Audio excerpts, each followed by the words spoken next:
felt like we needed a little bit of a rest, so we took some time off. No, I am joking. It was a little bit of the weather again, but don't worry, we're back, so it's not the end of the world. I'll wait for some of our viewers to get back. I'm sure everybody's been waiting in anticipation for my stories. Now, I'm going to go back to this pile of dung that I was showing you earlier, because it is very interesting. But what I wanted to show you originally was these little seeds. Now, I always get my hand wrong. Sorry, hold on. There we go. These little seeds, and that is from the marula fruit. Now, it is incredible to see how many seeds are in a pile of elephant dung.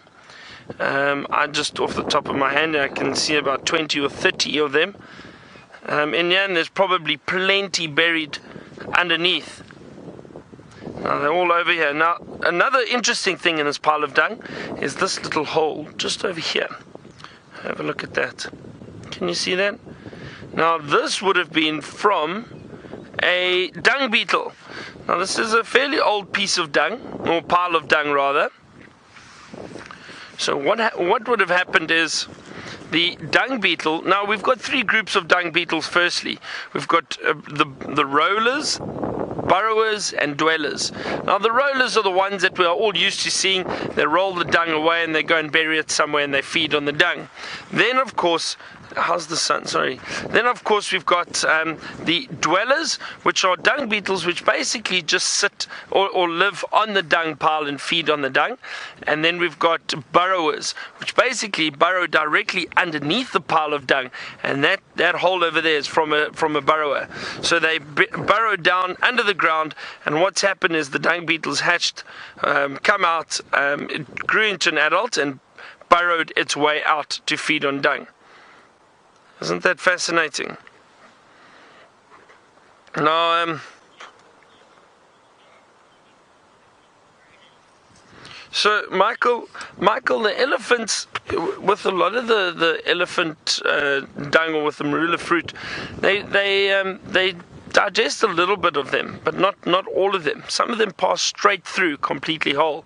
Now, the reason for that is because the digestive system of the elephant is not very efficient. So, Michael, they only absorb about, I think it's about 20 or 30% of all the food that they eat. So their digestive system does not break it down very well. And that's why elephant dung is so coarse. And I'll just show you again, just over here. You can see how much grass and plant material. This is basically just broken down grass. It has not been digested very well at all. Just like if you would have a look at any of the antelope dung, you get those little dark black, almost black pellets from the Impala or from kudu and that, because those are ruminants. Their digestive system is a lot better.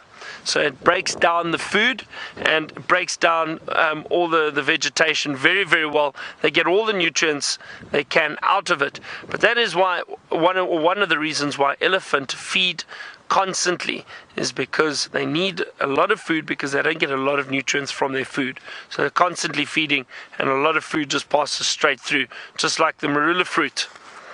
Now, with these bush walks, and I don't know if anyone has done this before. I'm assuming someone might have, but with the bush walks, what I thought might be nice is I would give you the pre-trail briefing or pre-walk briefing that we usually do with our guests. So when I've got guests, if we do head out on a bush walk, I'll give you the proper safari guide pre-trail briefing or pre-walk briefing, just so you can have an idea of how we would do it if we had guests with us. I know there are always questions about walking in the bush and what do you do and how do you react, etc. So remember, walking in the bush is not unsafe at all. You just have to be careful and you have to be very, very aware. So if we had a group of guests, and we usually don't do a bush walk with more than 8 guests, and then with that you would have the guide, so say for example myself, and then a tracker or a backup guide. Now usually both of you, if you were doing a proper walk, both of you would have a rifle. So this shall be my rifle. And then the backup also has a rifle. With leading the walk, I would lead the walk, and the backup would either walk just behind me, or I'd ask them to walk at the back of the group, and we'd all walk together. So what I would say is, right, everybody, welcome on the bushwalk. What we're going to be doing on a bushwalk is basically trying to get an opportunity to have a look at some of the smaller stuff that we see on foot and listen to the bush a little bit better.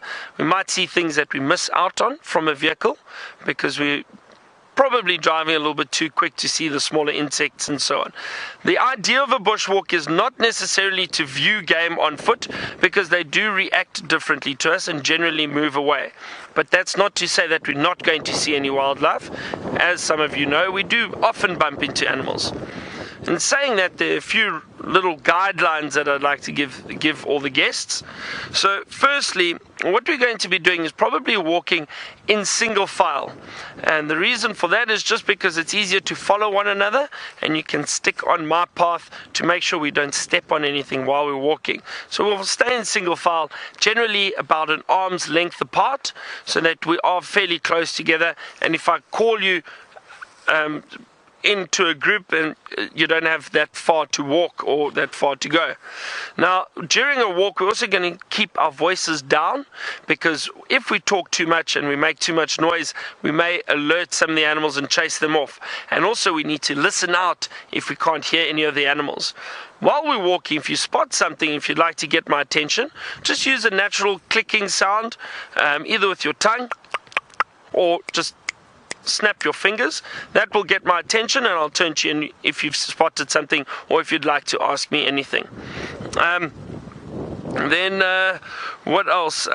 Just make sure that you stay behind me and the rifle at all times. It's one of the golden rules. Stay behind me and the rifle at all times. While we walk, if we do come across any animals, I may use hand signals and not my voice to tell you what to do. So come forward, get back, go down.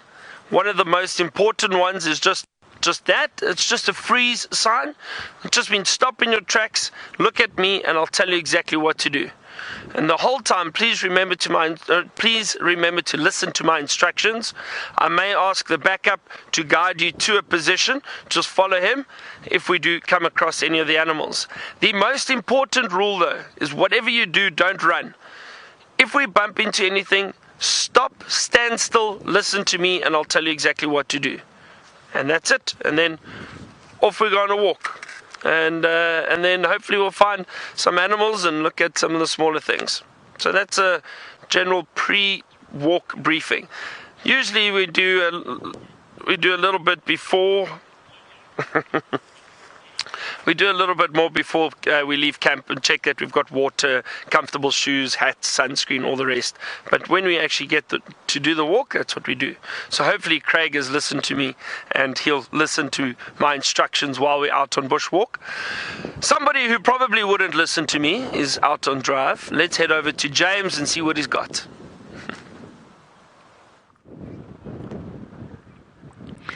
Well, yes, I suppose that's probably true. I'm not sure how much I would listen to Byron, but mainly because, you know, you've heard some of the jokes he tells, and I imagine living with that permanently, eventually it starts to just become white noise in the background. There are some impala. We've been sat here for almost as long as we sat with that sunrise, and it's just such a pretty scene with them sitting in amongst the long grass there. Isn't that lovely? And I do apologize that we have been away on account of a technical glitch fixed by the new tech team, everybody, of Geraldine Fraser-Moleketi and Rebecca Alexandra Christensen. Much congratulations to the both of them. Whoop, whoop, says Rebecca. Exactly. Whoop, whoop, indeed. Now, what I do need to speak about, of course, is Byron's talk and the walking. But I'll do that once we've had James's question about rams, ewes, and sheep. Oh gosh, I mean, James, I don't know about this. I mean, this is a question of the English language, which is possibly the world's most bizarre, most unrule-abiding language in the world. You say if impala are rams, ewes, and lambs, and sheep are flocks, why are impala not flocks rather than herds? James, there are many things in this world that I do know. There are many things that I don't know and that I wish to know. That falls into neither category. I have absolutely no idea why a herd of impala is not called a flock. And I imagine the reason is so obscure that it's not something I'm going to give another moment's thought to. I do apologize. Now, let's go to Byron's talk. And as what happens, I don't know if you realize this, well, let's keep driving.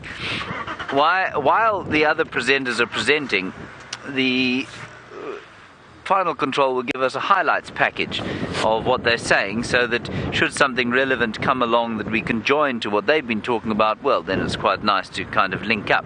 And apparently the new fashion at Wild Earth is this connective tissue, and so that's what we're trying to have, connective tissue, and it makes for a sort of more holistic drive, I suppose. So Rebecca was going through what Byron was saying to me or was saying to you about the walk drive pre-list, and of course I have done this walk talk any number of times. Now, before I carry on with this, Taylor yesterday mentioned and found, and then we found on walk, these caterpillars of the migrant butterfly, the African migrant. Now, this is connective tissue to a day before, which is advanced connective tissue.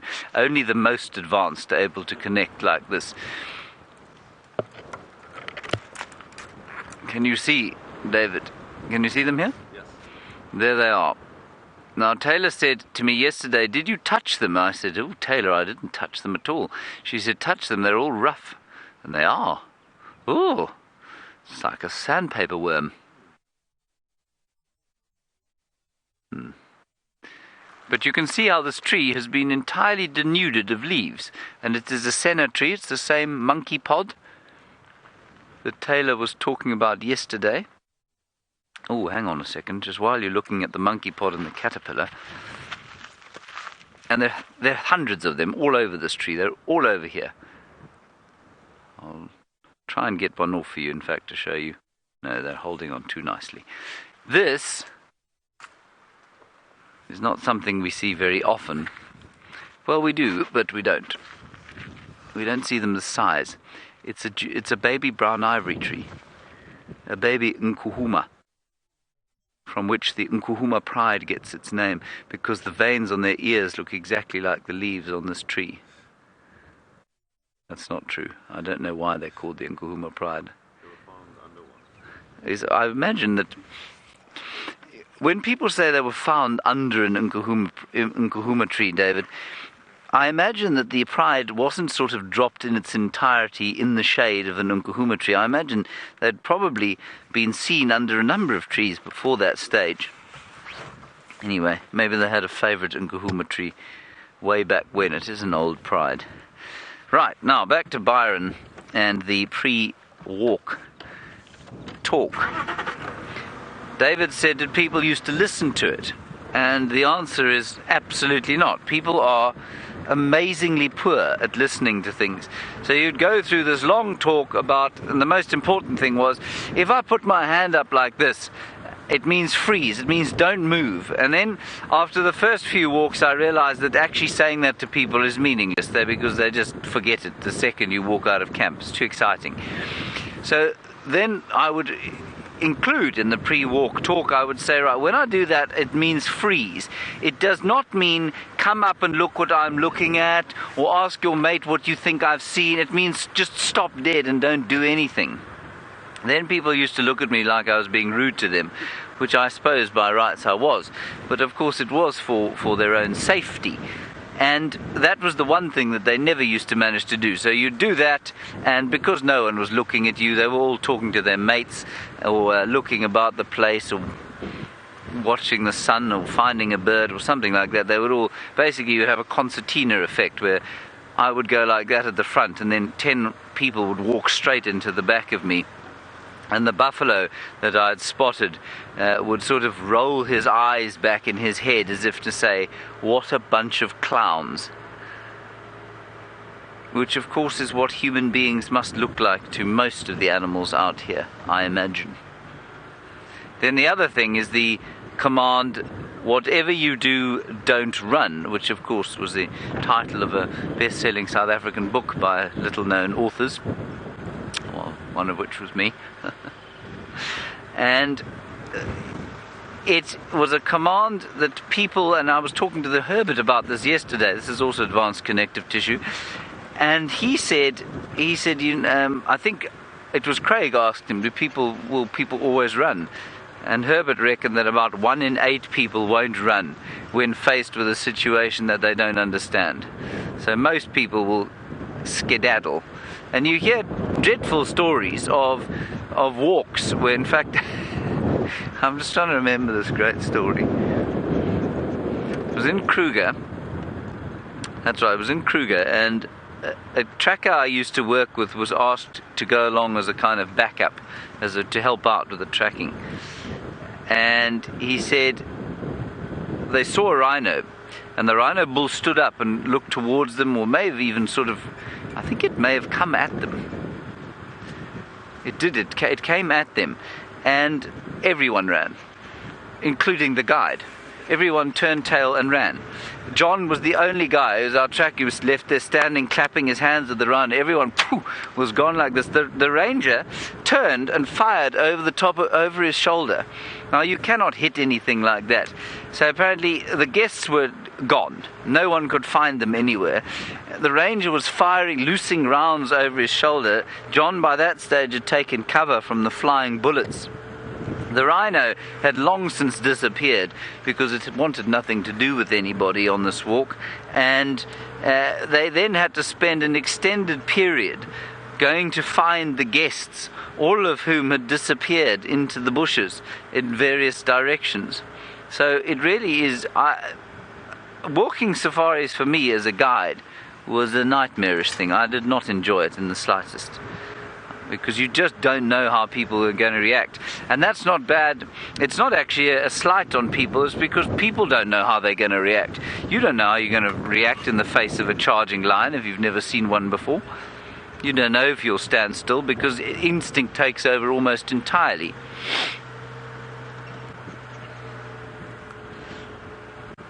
And people often used to say to me, well, how do you stand still in the face of a charging lion? And the answer is that it's funny, your body tends to just do it. I'm going to link to Taylor shortly. But your body's reaction to a lion charge is much the same as it is to a snake. It's kind of before you think about running, which is quite interesting.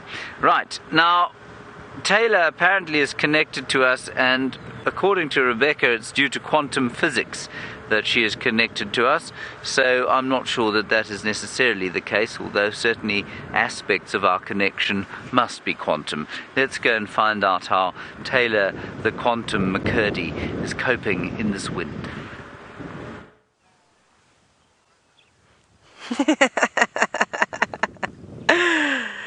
Taylor Quantum McCurdy. My goodness, that is a mouthful.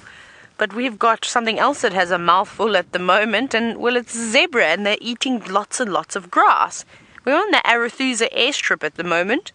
We did an entire boundary patrol, and this is all we have found. No, I lie. We also had an African green pigeon. That was about 15 minutes ago, though. It then flew away. But now we've got the zebras, and at least they're not going to fly away from us. And I hope that they decide to spend a little bit of time out in the open. I thought when we got to the airstrip it was going to be horrendous because, as you know, is what I wanted to say, is that because the airstrips are so open, so this makes for a clear landing, I thought that the wind would have been howling through here. But it isn't. You can see the grass is just moving quite gently. It's not too bad at all. And it's very pleasant, of course, to sit out in the morning sun. It's so nice. I could just go to sleep now. No, I'm only joking. That was a pretend yawn. I just wanted to make you think that I was going to fall asleep on safari. And actually, this is a question for James and Byron. Have you ever... Now, hopefully they'll tell us some stories. Have you ever fallen asleep in a sighting? So hopefully Rebecca will pass that on. to James and Byron when you're next with them and see if they've ever fallen asleep. I have to admit, I've once dozed off for about 2 minutes in an elephant sighting. Same thing. Freezing cold. Then the clouds moved off and the sun came out. And we were watching this herd of elephants as they were grazing past the vehicle. And it was really, really beautiful. And I closed my eyes for about 2 seconds. And I think I slept for about 2 whole minutes. It was really quite funny. And then I woke up again. My guests were laughing at me. And you know what that morning sun does to you? It makes you very, very, very tired. But the zebras are still swatting their tails. I can't see any insects today. I haven't seen one. Oh, well, there must be. Seen as though that one just launched over its shoulder and bit its stomach. There must be a couple of biting flies around. Rather them than us. You can have all the flies and the beetles and biting insects that you would like. We'll just stay here in the wind then and not have anything. But they're fat, aren't they? Everything is just looking so wonderful at the moment. It is quite pleasant. And there's actually quite a big herd of zebra, and Rian showed you a moment ago, but they were disappearing into the thicket, and I think that these zebra are going to follow them straight into the back of the bushes. You might just see them moving around at the back. There we go. You can see the tails swishing and the odd head looking back at us. And it's a decent sized herd. There's probably about 15 of them. Like I said, most of the bulk of the herd is back there. And that's a clever spot to be in at the moment because it's nice and sheltered. And I'm sure that all the animals want a bit of a break from the howling wind that we have had. Let's go up a little bit further. Let's see if we can get a better view. Oh no. Rustaline, don't do that. Oh, it's so nice. I can't tell you how nice and warm it is now. It's beautiful. Hi, zebras. Don't run away from us, please.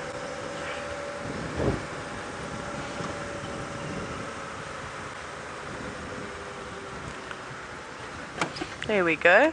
Hello, Shamson. Now, you're wondering if the zebras have foaled already, because you would love to see some. I've seen a couple of young foals. I don't think all of them have given birth yet. Zebras are strange creatures. From my experience, they always seem to be the first ones to give birth and then also the last ones. So just when you think that the baby season is over, whoops, not whoops, I'm supposed to use a different sound effect. That was not the right one. And then the next minute, like I said, you'll think, oh, okay, all the babies are grown up, there's none left, and then you'll see the tiniest little zebra ever just hanging around. But they've got a very long gestation period. It's almost a year. I think it's just shy of a year. Let's see, you can't see any pregnant mares. Nobody looks pregnant here. Maybe these are youngsters. Hello. Oh, look at Stubby. Look at that one's tail. It's lost most of its hair. That is so unfortunate. Now that's probably come off. That's probably another zebra that's chewed off its tail. And this was my absolute pet hate when I was riding horses. Was that my horse, he was always, remember I told you stories how he lived with the ponies. And the ponies were obviously quite naughty. And they would always bite his tail. And it was the nightmare trying to do shows with him because he'd have a half a chewed off tail. Very much like what that zebra's tail just looked like. And I always feel sorry for the animals that don't have tails. They only swipe. What am I doing? Spoonerisms today. It's pretty crazy. But isn't that lovely? And the two of them looking at us. The one on the right looks like a juvenile. Probably from 2 years ago. Not a yearling anymore. But no tiny babies and no very pregnant mares here. I wonder where they are hiding. But we haven't seen zebra in such a long time. I think the last time I saw zebra was probably about 2 weeks ago. I'd feel confident saying. There's another one hiding away. Oh, that's beautiful. Look at that beautiful patterning hidden behind the leaves. Oh, and the Egyptian geese, the airstrip Egyptian geese are also here today, but they're flying past us now. But you may have heard them. Hello, Impala. You're just popping your head in. And all the young boys. Of course, a little bachelor herd. I feel as though you always see Impala, wildebeest and zebra together. They seem to enjoy each other's company. And I think they've got a good thing going over here. these two species. Hi, zebra. You're coming out now. They're all coming out. That's so nice. They look like they were all disappearing into the thicket when we first came around the corner. But I suppose there's a couple of young ones here, and zebra can be quite playful as well, so maybe they were just chasing each other around. But now they've realized that we're also not a threat and that they can relax. Is that a fly biting on its... Ew! There we go. Did you see that little that kick there? And off they go again. And I think that was from an insect. I think an insect must have zapped that first zebra, and then obviously it retaliated and decided, oh, my earpiece has come out. That's why I can't hear anybody. I was wondering. I'm so sorry. Rebecca, I'm so sorry. My earpiece was out this entire time, so if you'd said anything to me, I didn't hear anything. Rebecca thought I was ignoring her. I'd never ignore anybody in Final Control. Never. So I apologize if you... There we go. There's a question.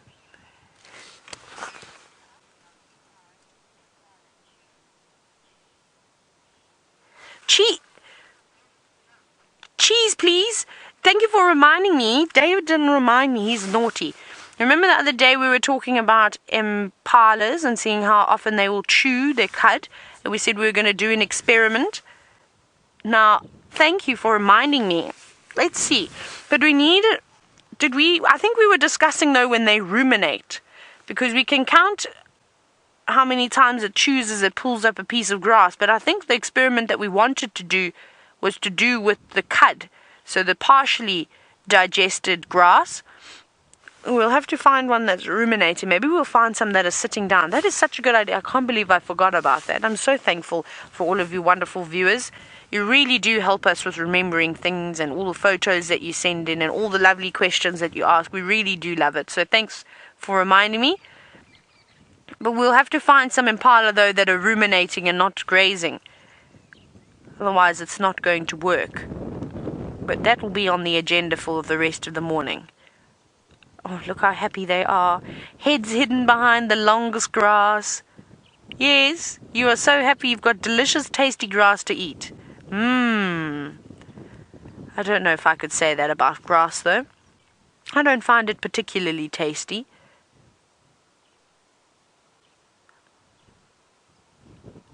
Can't even hear too many birds at the moment. It's very quiet at the airstrip. Especially when the Egyptian geese stop shouting about. Hey guys.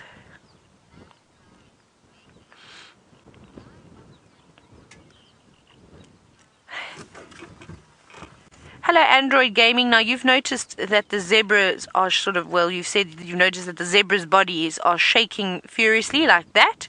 And you're wondering why they're doing that. So that's just them twitching their muscles. And by doing that, because they don't have long arms like we as humans do, and they don't know how to break a guarri bush off and use it as a fly swatter.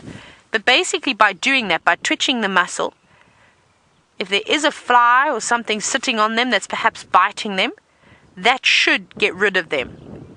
So that's why they're shaking. So don't worry, they're not in trouble or anything along those lines. They're very healthy. It's just a response, and you'll see all the animals doing it. You will see the buffalo doing it. You'll see the impala also doing it. So they're all able to control those muscles. There we go. Impala's also doing it. Twitching away. And that's what happens when you don't have a long enough tail. There we go. And of course you don't have hands to swat. You've got to be able to do other things. And that's weird. We can't do that. Look at that little stomach that impala has. He's so fat. Hey? You are fatty boom boom. When last, if you're from South Africa, when last did you hear that word? Growing in and amongst them. They don't seem to be feeding on that. I don't know if I'd like to eat a plant with lots of saponins in. You can make a soap from the wild sesame, of course. I think Steph and James and Brent have showed you a number of different times. Now, Ryan, you're wondering if there's a particular favorite type of grass that the zebras enjoy. I think they will like everything. I think they'll eat a bit of red grass, some of the panicum. I don't think that they can be particularly fussy out here. And of course, the animals will all have their favorite thing to feast upon. But once it runs out, then it runs out. and you've got to be able to enjoy something else. I'm just trying to think specifically if there's any specific grasses associated with the zebra. None come to the top of my head. Like I said, waterbuck is prime example is the red grass. They're often always found around these pockets of red grass. But I don't know about a zebra. I think they eat a bit of everything. And they also don't mind the length of grass that they feed on. They'll eat short grass. They will eat medium length grass. And they will also eat long grass. Hey, hello boys. Two youngsters sizing each other up, but not in the mood to have a play. And I love that they do that. They almost think every time they face each other, they're being challenged. No, the one in front saying, no, not today, Bob. I'm tired, I'm hungry.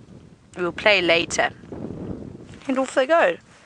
That is incredible. They were going straight south, and now something has caused them to completely turn around and now go back the other way. Bye, guys. Where are you going? Well, they're running. Now the zebra are running too.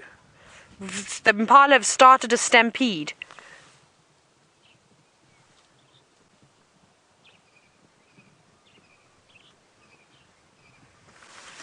Well, let me quickly turn. Whee! Let's turn the bum. There we go. Now they're racing across the airstrip. The zebra are just following the Impala's cue. Look at it. Exactly where the Impala are going, the zebras are going. Look at racing stripes over here. Can you hear them? Listen to how loud that is. Of course, you can see the aeroplane at the back. Like I said, we are at the airstrip. And I just found that really amazing. I don't think the zebra quite knew why the Impala started to dart off. Neither do I. I think they were just playing a little bit, and then, well, they started trotting on off. And then the zebra were just like, well, we better just make sure that we do the same thing. We'll just follow them. And that often happens out here, is one reaction from an animal to something else will cause all the other animals around them to do exactly the same thing. Now, James has done quite a bit of traveling. He is far away, and we better get to him very quickly because the animal that he's got might make an escape.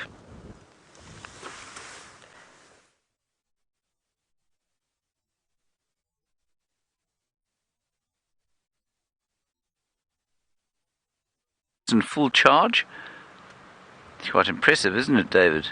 It's like watching a galloping racehorse, full stretch. You know, that really impressive kind of athleticism demonstrated by the Speke's hinged tortoise. Now, I imagine that Taylor probably told you about this before at her last tortoise sighting, but we have one of these tortoises living in our camp. Sorry, there's the shadow of David. And his name is Gregory, even though he's a she, and it is the most amazing thing to watch the tortoise coming wandering into camp every day, going underneath Eggsy's house, and then doing whatever he does, and then coming out again and heading straight out the gate. It's like I don't know, it's just, we have a gate in camp, and the tortoise goes in and out of the gate as if it's the most natural thing in the world. I can't bear watching this. I'm going to have to help that thing. We have a policy of non-interference, everybody. Oh, he's done it. Well done.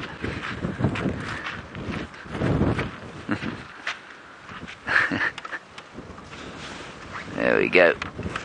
Now he walked halfway across the road, stopped, turned round, and went straight back again. And now he's underneath a peltiforum bush, which is an excellent bush to be under in a wind like this. David, are those new dark glasses? They are. Very smart. Now we've come to 3 in a row pan, which is now a fairly substantial water body, hoping to find quarantine in his favourite tree or on his favourite termite mound, neither of which I've seen him occupy. Right, this is pan 1.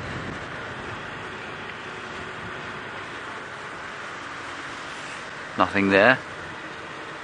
Quarantine's favourite marula tree, which is a female marula tree.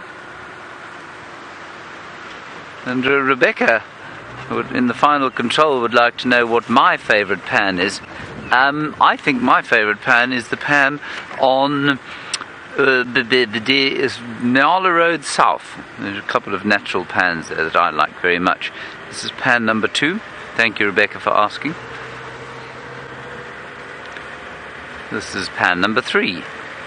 Ergo, a 3-in-a-row pan. Except, David, a great mystery awaits us up ahead. There seem to be 4 pans. Oh. But first let us have a look. Oh, there it goes. Ooh, it's found himself a grasshopper. Very nice. Delicious grasshopper. Now, last time I took a photograph of a lilac-breasted roller sitting in such a position, I was told that it was a lackluster photograph and that it wasn't very impressive, so I'm not going to break the law and take a photograph of that thing. I'll just let you enjoy it. I think it's quite a beautiful bird, though, and I think it would have made a very nice photograph. There's the Byron bird calling.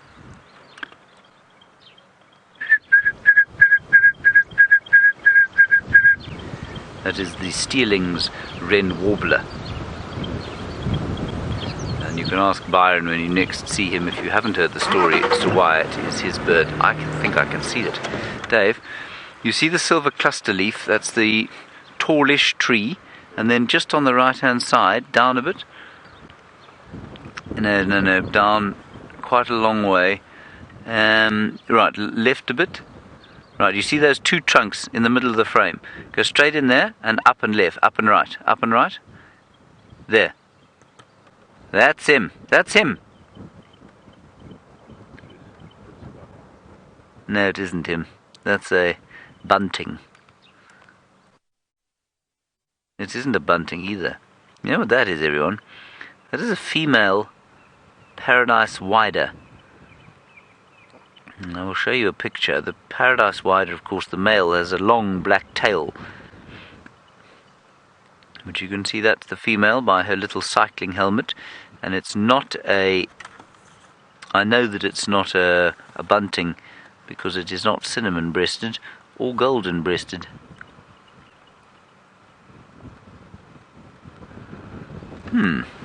Let's try and find a picture of one of those. It's a dove. A laughing dove. Right, let's have a quick look. Gosh, the wind doth howl somewhat. The Whydahs are in the back of the book.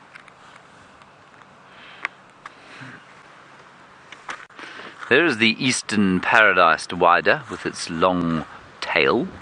And there's Mrs. Paradise Whydah there. Let me just get this into the sun. There we go. You see her there? And you can see that's what we were looking at. Very good. Okay, we're going to continue from here. My plan is to make it towards that rather vast body of water that has been designed in the far eastern sector of this reserve called Buffalo Pan. And I'm going to see if what's going on there. I haven't seen it since it's been full of water. Apparently it's very impressive indeed. So we'll head along there. This is a natural pan, though. This is a very pretty natural pan. You can see the difference between that and something that's been scoured out of the earth by earth-moving equipment. And that will contain much frogs of an evening. There's a Steenbok, David.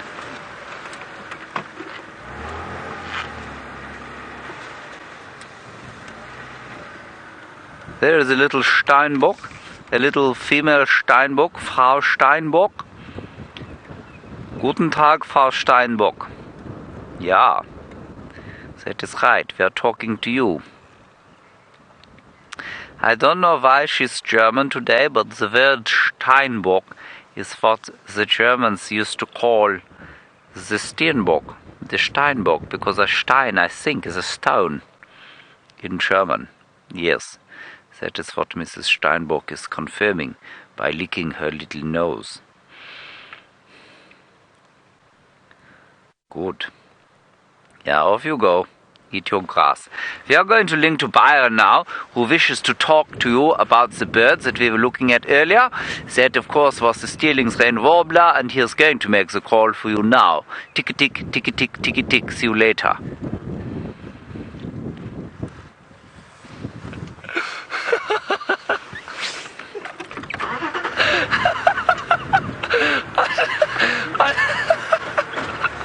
I was trying to climb up the tree quickly before James linked to me, but that didn't work. There's a buffalo thorn in my way, and it's a bit too high for me, so cancel that idea. Let's remain professional. James is definitely going to have a laugh about that. Right, the Byron bird apparently. Hey James, the Steeling's wren warbler. Let me see if I can get the call for you quickly. It sounds something like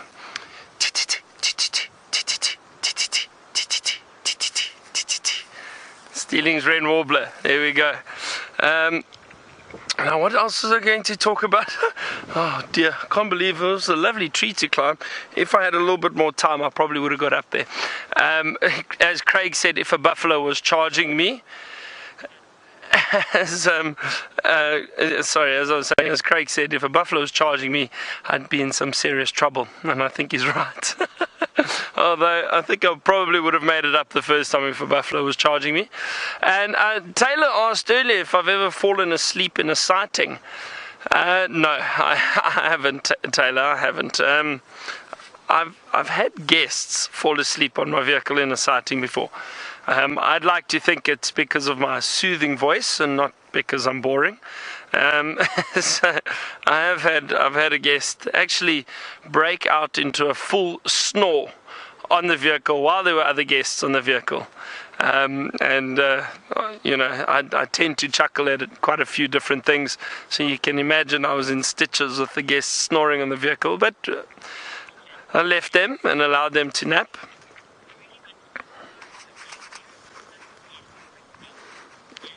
Now, Nat, all the way from New York, you say you really want to go on safari one day, and you'd like to know where and what time.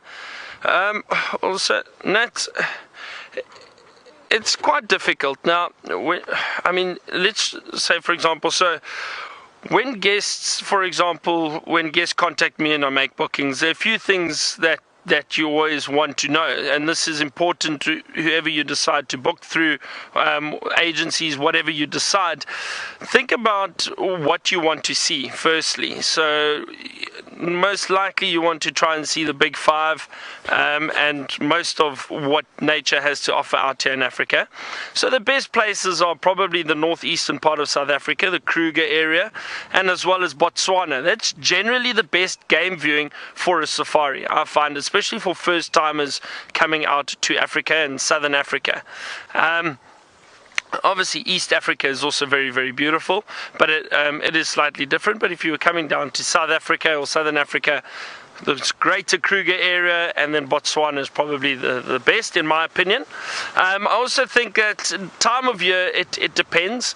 If you don't particularly like bugs very much, then winter is ideal.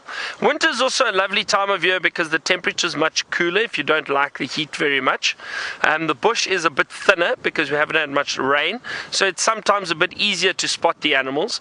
But in saying that, when the bush is thick in summer, it's also very beautiful, but it does get much warmer and you do get a lot more bugs. I generally prefer recommending about April, May, so autumn moving into the beginning of winter, because the bush is still fairly green, but you don't have as many bugs and the temperature is still quite nice, not as cold as June, July or August. Although in saying that, the other time of year is August, September. Now that's coming out of the dry season. The bush is a lot more open, but also lovely temperatures and a great time of year for game viewing. So those would be my recommendations. It depends, but then again, it depends exactly what you're looking for. Also, if you are a very keen birder, you need to remember that a lot of the birds would have migrated from that in between those periods because they are summer visitors. So the cuckoos, for example, you're not going to see any of them. The bird life is still amazing. However, you're not going to see cuckoos, you're not going to see European rollers. You're not going to see some of the bee eaters because they all migrate north for the winter. All right, so Michael, I hope that answers your question on when and where to come on safari. And then just find out from whoever you chat to, ask them for the best advice. Lisa, with babies and toddlers on safari, a lot of lodges recommend that they actually have rules. They don't really take children under the age of about 7 or 8.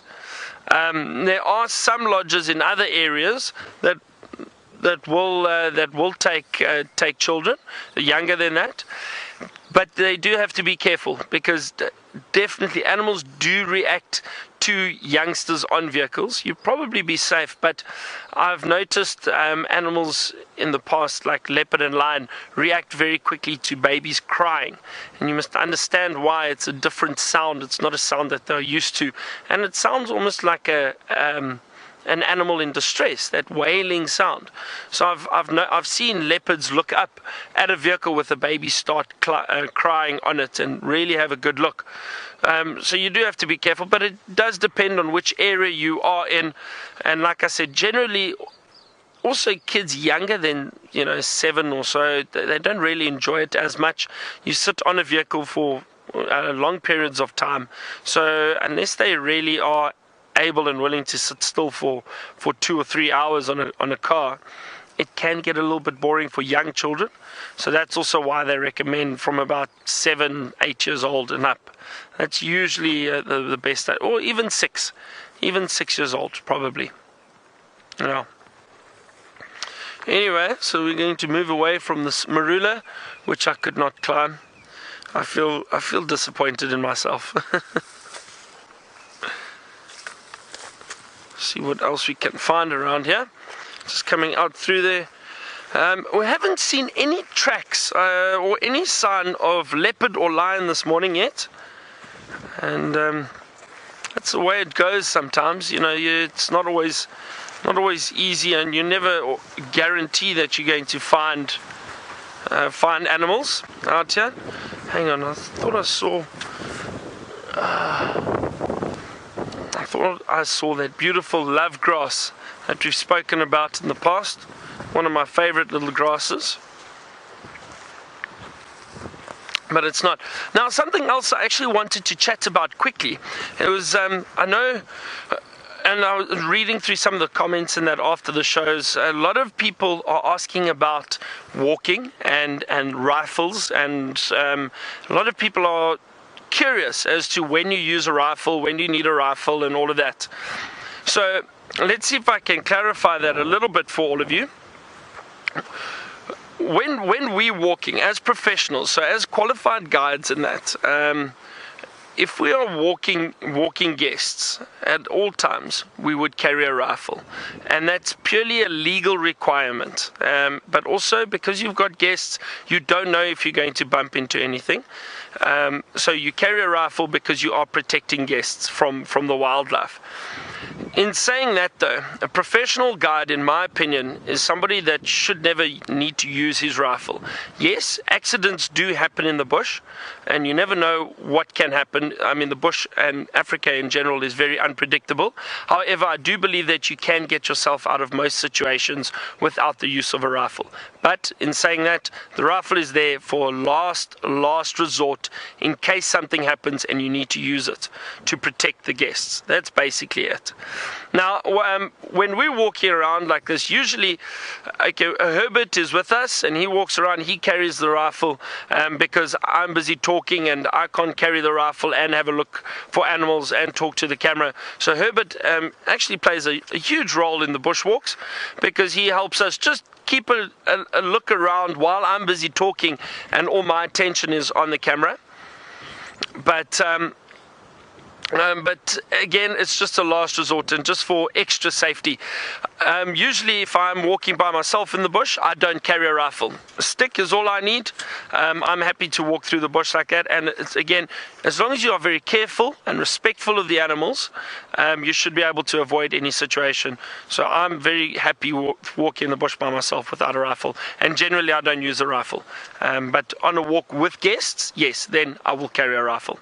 Alright, so just remember that it's a last resort and you shouldn't need it. But in saying that, after the rifle conversation, Taylor has got fantastic news for you.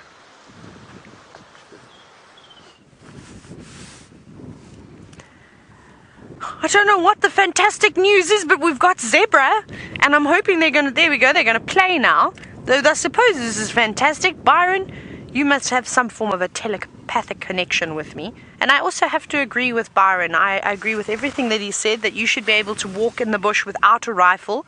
And I think that's how you should walk when you are with guests, because I think rifles can sometimes give you this false sense of confidence, and you might do something that you shouldn't do. So I always used to pretend that I didn't have a rifle.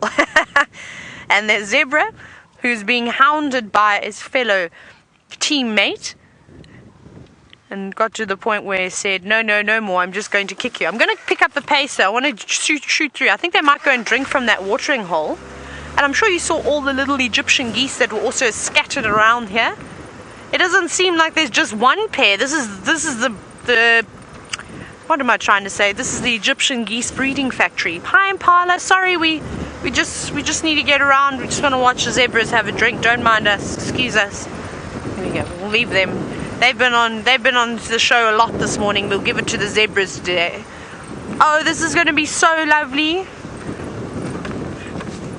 Whee! And lots of blacksmith lapwings and crowned lapwings around here too. This is quite cool that they're going to go for a drink. So I'm just going to give them a bit of room though. Let's see, maybe we'll be able to sneak on around here. We'll just go very slowly. I always find if you whistle and go past, they ignore you. And also don't listen to any of my tips because they're complete nonsense. Hey guys! Oh my gosh, this is beautiful. This is the best shot of the day, I'm going to say. I think that this is the most scenic thing we have seen all morning. Not just the beautiful big open plains with a couple of trees, but of course this little pan. And the zebras all standing next to each other. Oh my goodness. Please take all the screenshots in the whole world. Send them through to #SafariLive so I can sit and gawk at them after drive. Because this is so beautiful. The clouds are also just lovely. This is really, really stunning. And it's a pity for the wind. The wind is the only thing that I can say that I can complain about. Is because it's ruining our reflection shots now. Oh, there we go. 4 heads in a row.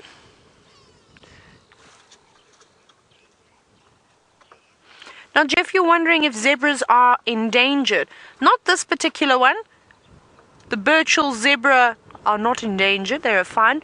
But if you look at something like the Cape Mountain zebra, which is quite restricted to its areas, sort of to the, well, I suppose the southwest coast of South Africa, if I'm not mistaken. It's a little bit further west of South Africa. You get them, for instance, the Cape Mountain National Park. Of course, that's why they're named that. So they have Cape Mountain zebra here, over there. But there's not many of them left. But I think the other zebras, they seem to be all right. Maybe they could be, just trying to think.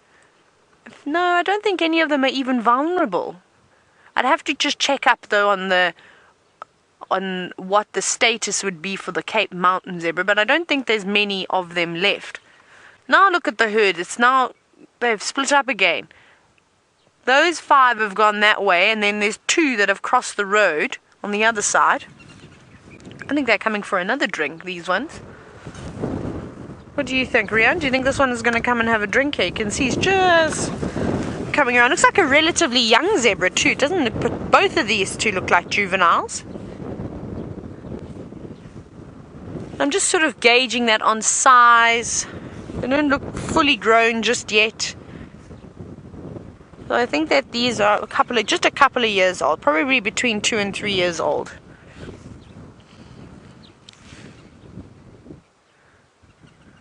This is lovely. We're going to stay with these zebra for a little bit longer. We'll see what else they get up to. But it seems as though James has taken my competition very seriously, and he has got a bird in the wind. Competitions are very serious, everyone. Competitions are, well, it's the basis of evolution, really. Now, we're looking at a red-headed weaver.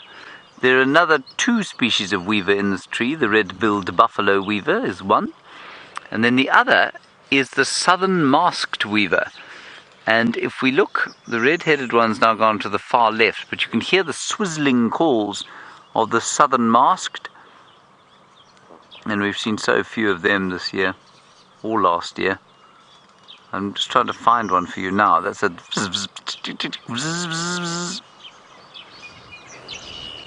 Can't see one. I saw plenty just before we came live. It's a bright yellow bird, David, if you see it. All right. Anywhere? And Rebecca, you're exactly correct. This is why I stopped here. You said it sounds very relaxing. It is very relaxing. There's a kingfisher just gone up to the top of the mid-top of the tree. Yeah, look, I don't know if I can guide you better than that, David. Sorry. Where? He's somewhere around there. There he goes. He's flown off. And you can also hear a brew going. Vrrr, vrrr. You can hear a Diedrich's cuckoo.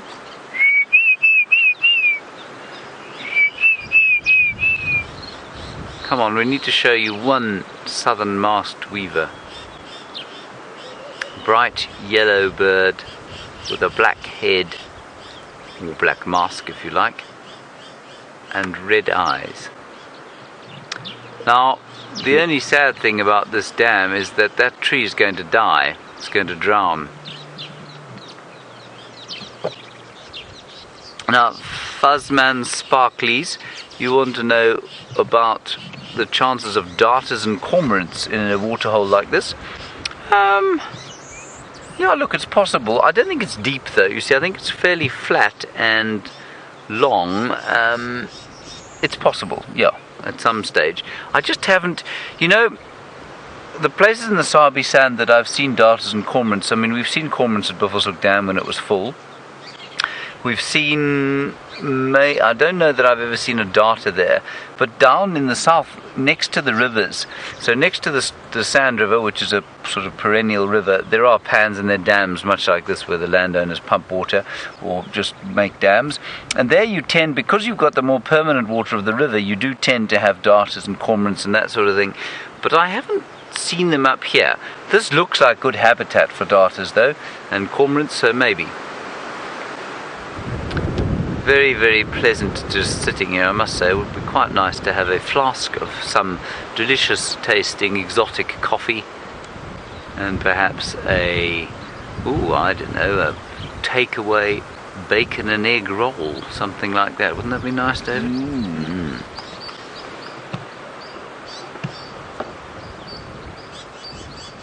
A breakfast burrito. Okay, we're going to carry on from here because all this talk of food is making me hungry and want to go home. Now, there's a tree behind us that unfortunately sprang up as we went past it, and then when I reversed to park here, I had a small, contretemps with it. So we're going to have to do a little bit of bending of the aerial when we get home. Not very good at all. Okay, we're going to go into the clearings now and see if we can find anything there, and then we'll turn west for home. We're in the far east of Cheetah Plains.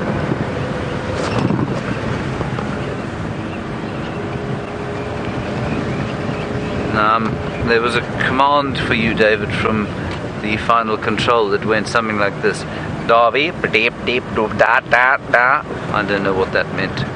Here's somebody driving around in a small white bakkie. Oh, very strange. Well, we'll greet them fondly.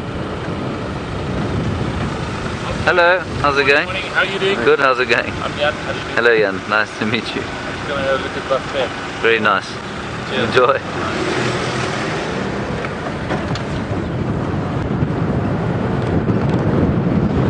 You might own the place, I suppose.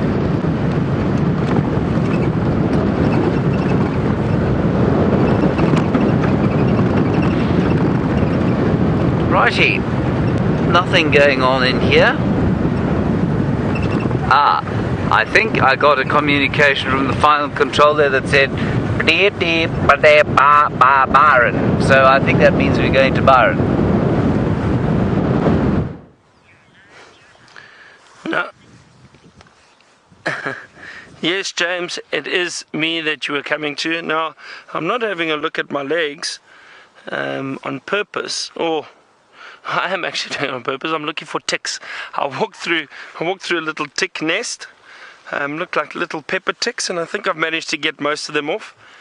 They are incredibly itchy. There's the bane of the bushwalk is the pepper tick, because if you do get them around your ankles and that's incredibly itchy. And you do have to be careful. If you haven't been bitten by ticks before, you can get tick bite fever, and I have had it. But so hopefully I won't get it again. But luckily, long pants. That's maybe another little hint for a bush walk if you are interested in doing one, is probably try and wear long pants. It just helps keep little ticks and that off of you. But the best thing is, as soon as you get back, also have a hot shower, just in case you get little ticks on you. Well, Rebecca says I was only meant to give one tip for the day. I actually haven't given my tip for the day yet, have I? Now, actually, I want to show you these little ticks. There's some here. Let's see if you can see them on the tip of my finger, moving there. Can you see that? Tiny, tiny little ticks. Have you got them? Yeah, got the one here. Very, very small little ticks. Pepper ticks. Exactly, they are the smallest thing ever. Yeah. Not quite, Rebecca, but close. Close to the smallest thing ever. And they and because they are so hard to see, those little ticks, if they bite you, they do leave just a very, very itchy little bite. Probably, I'm willing to go as far as saying probably 10 times worse than a mosquito bite. It is incredibly itchy. Yes, tip of the day, Byron's tip of the day. I haven't done that yet. I mean, I said what you need for a bushwalk, but not an actual tip. I think my tip for the day yesterday was always be prepared, so have the right clothing. So I suppose the long pants would fall under that category. And I said, just remember, it doesn't matter what time of the year you're going, always take something warm and always take something cool. So if it does get cold, you've got a jacket or something, because as you saw this morning, in the middle of summer, it got very cold this morning. So always be prepared. That was yesterday's tip. Today's tip, I think, is always drink a lot of water when you are out on safari during the day. A lot of guests get caught by the African heat. They get caught unawares, and it does get very, very hot out here, and dehydration is quite serious. People then get headaches, suffer from nausea and that. So always drink a few glasses of water during the day. It will definitely help, and you will feel a lot better, because the heat can get quite serious out here, even in winter. Just always drink a few glasses of water again. Alright, now we're going to continue, start making our way back towards camp, but Taylor still has those stripy animals near the airstrip.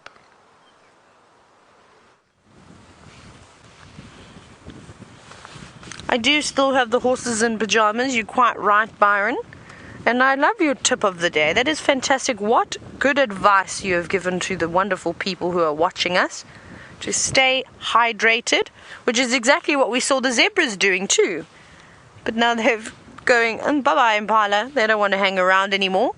But it's quite funny, these zebra, how they walk from one end to the airstrip, back to the other. Now they're going back the same way that they've just come from.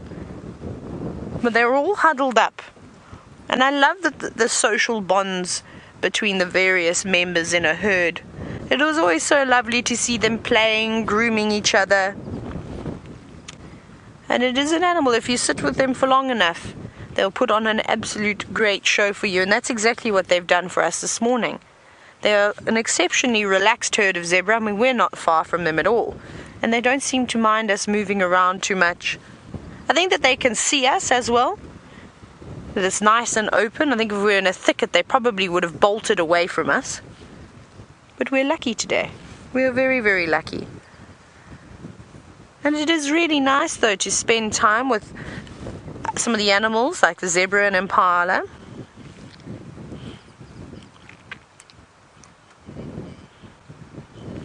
Richard from New York, hello. Now you're wondering, can you ride a horse through the bush like this? And is it safe? If not, how did the people get around during the early days? They would have walked, they still would have been on horses and all that type of thing. It's not particularly safe because lions take down zebra, they take down buffalo, they take down kudu, they take down giraffe. So a horse will be no problem at all for a lion.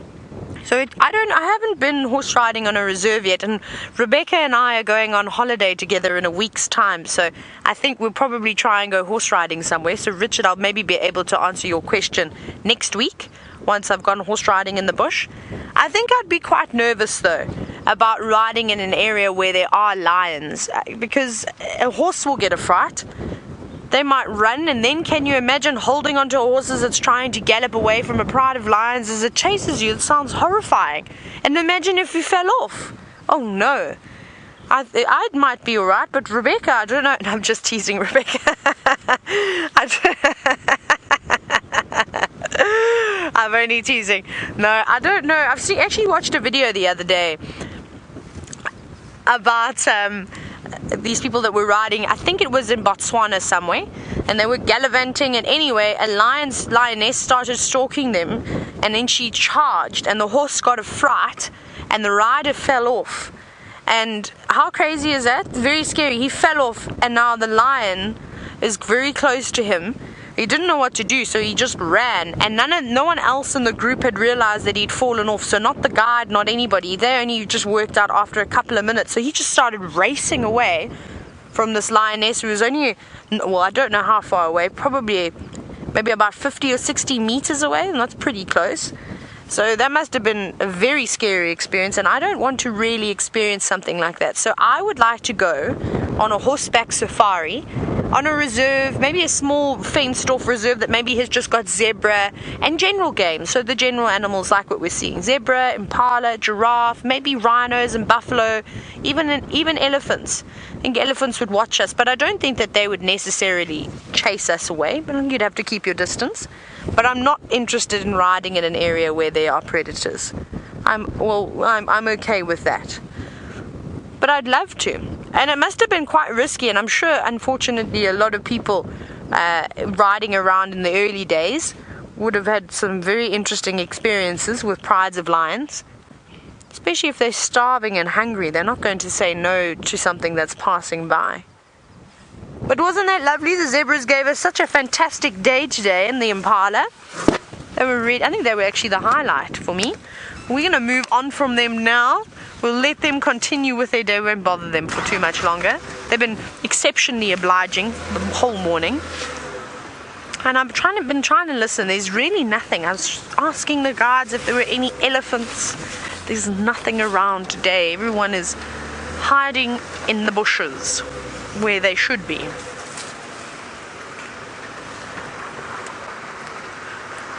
We're going to head down this road. This is Safari Link. I'm going to go back to Djuma now, I think, and have a little scan around there. But it seems as though James is still off in the far distance on Cheetah Plains, and I'm not sure what he's got to show you, but perhaps he's got some more funny stories to tell you. Not for long. We're on Cheetah Plains, everybody. We can smell. I'm not sure what funny story she's talking about, but I will tell you that I have fallen asleep in a number of sightings before when I was a guide, and my normal trick was to sit quietly like this and I put my hand up on the seat here. I've told some of you this before, and I'd put my arm up like this, because then you couldn't see my eyes, so I could just sleep quietly like this. And I'd say, let's just let nature talk for itself. And I'd go to sleep quietly until one day, and well, I mean, it's happened more than once, my arm, as I dropped off, slid off the metal bar. It wasn't the back of the seat like this, and my head went bang. I was left with a nasty shiner across my left eye. But that used to happen fairly frequently, and I once felt while driving. I was driving along like this. I had a long work cycle, very little sleep, and I was starting to close. And the next thing I knew, we were basically driving through a thicket like this. I woke up and there were trees just sweeping past. There were people diving from side to side. The tracker was across the bonnet, and he looked up at me as if to say, "What the hell are you doing?" And I drove back onto the road and looked over and I said, "Oh, rhino tracks, everybody. Sorry about that." Anyway, we're about to lose signal. Let's head across to Byron and chat to him about something similar. So I've managed to climb a tree. I felt bad about the tree I couldn't climb earlier. I feel almost like a brown snake eagle. Whoa, almost. Brown snake eagle right at the top of a tree, gazing over the landscape to see if I can find anything. Now this is very, very high and very, very dangerous. Let's see if I can get down from here. Not quite as challenging as the other one. It was a bit easier to get up. But I climbed a tree nonetheless. I'll probably try climb another one at some point. I know James loves climbing the trees, but he's small. He's able to get up and down much easier than I am. So don't tell him I said that though, please. Now, I've just been walking, scanning around. We're not far from quarantine, from the clearings. So I'm going to have a look around. Maybe we're fortunate and we see an elephant walking around feeding on some marulas. We haven't seen any tracks this morning of any predators. We saw some hyena tracks that weren't very clear, probably from early last night. And that is about it. I think also these windy conditions, it makes it hard to track. Also what's happened is, I think because of all the rain, it's washed away some of the older tracks. And I wouldn't be surprised if Karula and the Nkuhuma Pride, Tingana perhaps, have all made kills in the last 2 days with this bad weather that we've had. They're possibly feeding on it somewhere and hiding in a thicket. And because they haven't been moving around, we haven't seen fresh tracks. That would be my guess, but I'm not sure. Now, Roo, you want to know why is it only the female marula trees which produce fruit? And I don't know why. I don't know why. That is something that I only discovered in the last few years, or learnt in the last few years. And I'm not entirely sure. It's obviously got to do with pollination. I assume the pollination of the different trees and the reproductive organs of the tree, which trees do have. So I would assume it's got something to do with that, and that only the females bear fruit and the male trees don't. So I'm sure that is probably the reason. Right, let us continue. Lovely termite mound here. Just have a look to see if I can't see any activity.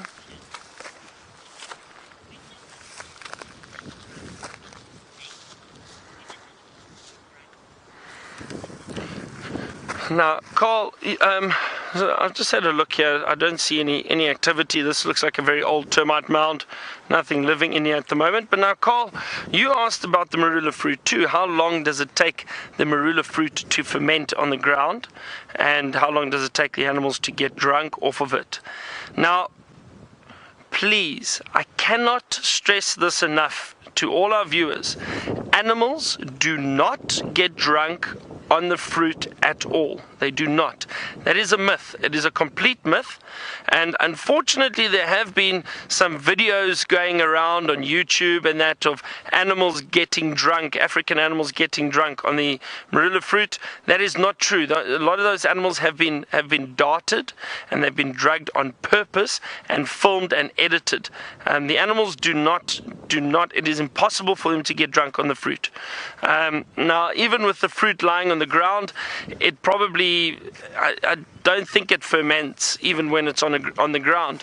The fermentation of the marula fruit is usually done by locals, and what they do is they dig them up, or they pick up the fruit, they add a bit of water, and they bury them. And that burying them in the water like that for a number of weeks, that causes the fermentation process to happen. Just up on the surface, lying around, animals feed on the fruit, and I don't think they get time to ferment. Obviously, over time they'll go rotten if nothing eats them, but actually they do not ferment, and animals do not get drunk on them. I've just seen something over here. Let's have a look. There was a little creature crossing the road. Let's have a look. Thanks, Herbert. Herbert spotted it, and I can actually see the tracks. Have a look here quickly. Yeah, the tracks, beautiful tracks. James, the word spoor and track can be used interchangeably. Now, spoor originally is a term that was used to describe the track of animals. You follow the spoor. It's spelled S-P-O-O-R, and that is the track of an animal that you might be following. Now, this is a very clear track, and this animal has left two tracks. Can you see that? One on this side, one on that side. And it's moving through there. Can you guess what it is quickly? I'll show you shortly. It's moved across the road in this direction. Have a look over here. It is a tortoise. Look at that. Now, this tortoise has clearly buried itself in some mud recently. Look how it's covered in mud. This is a Speke's hinged back tortoise. It's not the leopard tortoise. We've got two species of tortoises out here. The Speke's hinged back. This one, slightly smaller tortoise, more elongated carapace with a slight indentation on the back. And they don't get as big as the leopard tortoise. Leopard tortoise has a more rounded carapace with that beautiful pattern. But this one is incredible. It must have buried itself during the winter, and I think with all the rain that we've had, it's come out, because as you can see, it's completely caked in mud. And look at that. I'm just trying to see if I just clean it here a little bit. And you can see the color of the shell a little bit over there, just over there. Anyway, we'll leave this little guy to continue on his journey. Thank you, everybody. I hope you've enjoyed the bushwalk this morning. I really had a lot of fun, even though we didn't see too much. It was still wonderful discussing some stories and that with you, and little tips on going on safari. And we will see you all this afternoon. I'm going to say goodbye for now, and from Craig on camera and Herbie, hope you've enjoyed it, and we're going to head across to Taylor. Have a wonderful day. We'll see you later. We are safely back on Djuma now, where the sun is nice and warm. The clouds are starting to disappear, which is very nice to see, and I hope that with the clouds disappearing, so does the wind, because it is so unusual. This is the weather that we've experienced in the last 48 hours is what I grew up with. Driving around in that weather. Can you imagine doing a safari like that every single day? And then rain, lots and lots of rain. That's what winter is like in the Eastern Cape. It is not fun. It's probably my worst time of the year there. It's miserable. And then it gets cold. You get frost on the ground as well. Then you've really got to layer up. I wish I'd had my Canadian gloves back then. My mittens, my mitten gloves. But we are hoping. There's always a warthog that it's quite funny. Sometimes some of the days feel like they're exactly the same, because you'll drive a certain route and you'll see exactly the same animal, and often towards the end of driving on Philemon's cut line, I'll see a big warthog, but it doesn't seem like it today. But what I have got to show you is a lilac-breasted roller just sitting on the edge of that marula. Can you see it there? All the way to the right. There's a little pokey branch that's just popped out. There we go, you're on the money. And there it is. Hello, beautiful bird. Watching us. Oh! And it's not hanging around anymore. It's going away. Okay, bye, bird. So we'll start heading back then as well. At least we found something though. Every time I come on this road, I've got to see one thing on the way home. And then we did, even though it was just a bird, at least it was something and not nothing. Right, who's going to surprise us? Oh, we didn't get to see any dwarf mongoose today, and I had to look for them. I even tried to listen out for their high-pitched calls, but I didn't hear anything, unfortunately. But maybe that will be something to find for this afternoon's sunset safari. Perhaps we'll be lucky enough by then. But who knows? We'll have to really just wait and see, I suppose. Now, it's been another fantastic morning spent with all of you, and I hope that you've enjoyed it. And I hope that we're going to find, of course, some cats this afternoon, or maybe some big elephants. Now, unfortunately, James is being attacked by gremlins as we speak, so he's not going to be able to say goodbye to you. But I'm sure he would have had something witty and funny to say, of course, from him and David. But from myself and Craig, we'll see you again this afternoon for another fantastic drive on the Sunset Safari. See you soon.